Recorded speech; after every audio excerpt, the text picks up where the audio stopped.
Now, voters of East Coast GRC, Fengshan SMC, and fellow Singaporeans, good evening, welcome, and thank you for coming tonight. Tonight, I want to speak on home ownership. Now, let us start off with first-timers, home seekers. In July 2013, close to 200 first-timers applicants were not successful in applying for a BTO flat after 3 tries or more. Average BTO application rate also increased from 3 times in 2013 to 3.6 times in 2014. Now, in my weekly NPS, I have come across first-timers flat seekers who find it very tough to get a BTO flat. Some of them have come to me on repeated occasions on the same problem. They cannot understand why is it that with so many more new flats being built, they still cannot get themselves a flat. They always find themselves way back in the queue. Many of these young couples want to get a flat and start their family. Now, with that one, family planning will be delayed. The Workers' Party proposes that HDB should maintain a buffer supply of new flats to meet unanticipated rises in demand and reduce the average number of times applicants have to apply before they are successful in booking a new flat. And HDB should aim to keep the current first-timer application rate at 1.5 to minimize the cost to couples trying to start a family and to prevent backlog. After all, we want couples to get married and give birth. This is one way how we can increase our Singaporean core.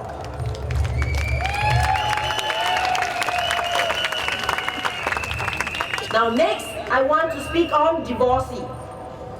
Between 2007 to 2012, there have been more than 7,000 divorcees a year and more than 8,000 children affected by divorce each year. One of the biggest struggles for many divorced single parents is home ownership. Home ownership after divorce. When a couple goes through divorce, the flat will be sold and the sales proceeds given out accordingly to both parties. Now, such a sale is usually done within a time frame, and each of them will have some cash from the sales, but without a roof over their heads. A divorcee is faced with several options for housing. Number 1, he or she can buy over the other half of the house or purchase or rent from the open market.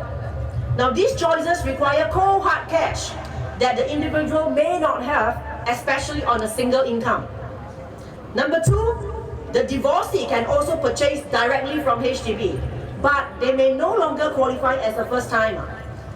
There is a 3 years waiting period if their previous flat was purchased directly from HDB for one of the spouses. Now, in other words, one can buy, but the other one got to wait 3 years. The standard waiting time to queue for a BTO flat is already long enough. Now, imagine how much longer it is for a divorced parent, especially those with children, who are already struggling to cope with the emotional fallout that comes with the breakup of a family.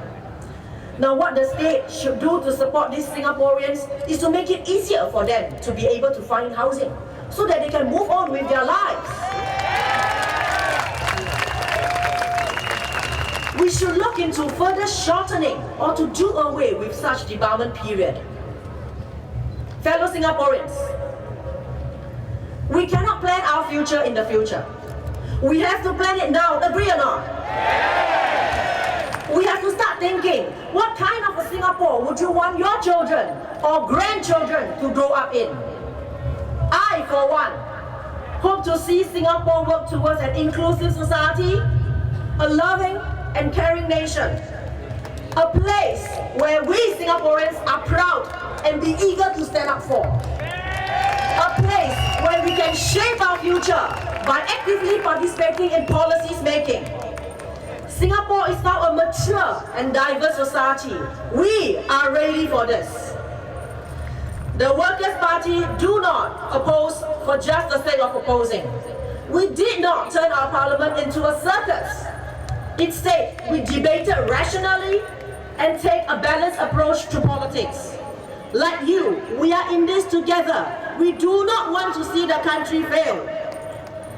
Fellow Singaporeans, voters of East Coast GRC and Fengshan SMC, with your support, we will make your interests heard in Parliament. With your support, we will address your concerns on the ground. With your support, let us shape Singapore's future together.